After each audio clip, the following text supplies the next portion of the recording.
پاکستان کے لیجنڈری اداکار نعمان اعجاز کے بڑے بیٹے زاویار جلد ہی اداکاری کے جوہر دکھاتے نظر آئیں گے۔ صارفین کی جانب سے چہمگوئیاں کی جا رہی تھیں کہ جلد ہی زاویار کو ٹی وی اسکرین پر دیکھا جا سکے گا، تاہم اب انہوں نے انسٹاگرام اکاؤنٹ پر ایک اسٹوری شیئر کی ہے جس میں اسکرپٹ کی تصاویر ہیں۔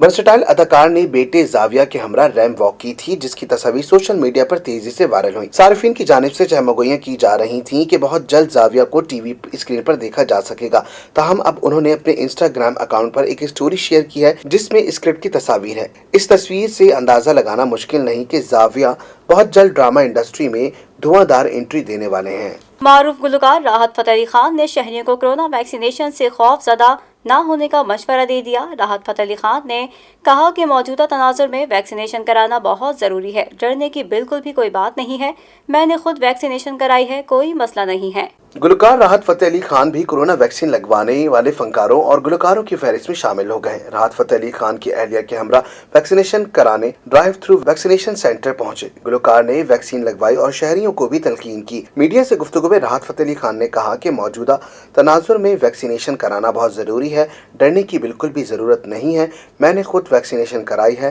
کوئی مسئلہ نہیں ہے۔ اس موقع پر ڈی سی اور لاہور نے کہا شہر میں ڈرائیونگ ویکسینیشن سینٹر بہت کامیابی سے چل رہا ہے، 5 ماہ میں ویکسینیشن کا عمل مکمل کر لیا جائے گا، تمام کلچرز اور دوسری سرگرمیوں کو بحال کرنا ہدف ہے، ویکسینیشن سینٹر کی تعداد بڑھایا جائے تاکہ سب کی ویکسینیشن کی جا سکے۔ شامل کریں گے کھیلوں کے میدان میں ہونے والی ہلچل بی ٹی وی اسپورٹس میں۔ پاکستان کرکٹ ٹیم کے کپتان بابر اعظم نے پاکستان سپر لیگ میں نئی تاریخ رقم کر دی۔ پی ایس ایل 6 میں 500 رنز مکمل کرتے ہوئے ٹورنامنٹ کیریئر میں بھی 2000 رنز مکمل کر لیے۔ بابر اعظم یہ دونوں کارنامے انجام دینے والے پہلے پلیئر ہیں۔ ابوظہبی میں کوئٹہ گلیڈیٹر کے خلاف کراچی کنگز کے میچ میں بابر اعظم 23 رنز بنا کر آؤٹ ہوئے، جس کے ساتھ پی ایس ایل 6 میں بابر اعظم کی رنز کی تعداد 501 ہو گئی۔ وہ پاکستان سپر لیگ کے کسی بھی ایک ایڈیشن میں 500 رنز بنانے والے پہلے کھلاڑی ہیں۔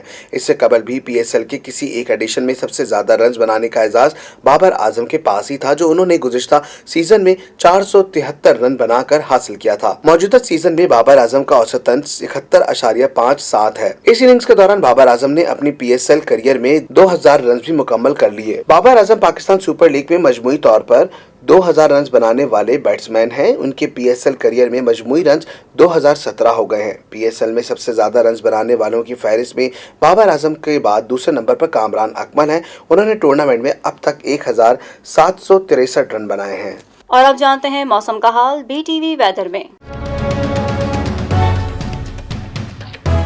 کراچی میں آئندہ 24 گھنٹوں کے دوران مطلع جزوی ابرآلود اور ہلکی بارش کا امکان ہے۔ محکمہ موسمیات کے مطابق پنجاب، بالائی خیبر پختونخوا، گلگت بلتستان اور کشمیر کے چند مقامات پر بارش کا امکان ہے۔ محکمہ موسمیات کے مطابق شہر کا کم سے کم درجہ حرارت 29.5 ڈگری سینٹی گریڈ ریکارڈ کیا گیا، جبکہ زیادہ سے زیادہ درجہ حرارت 34 سے 36 ڈگری سینٹی گریڈ رہنے کا امکان ہے۔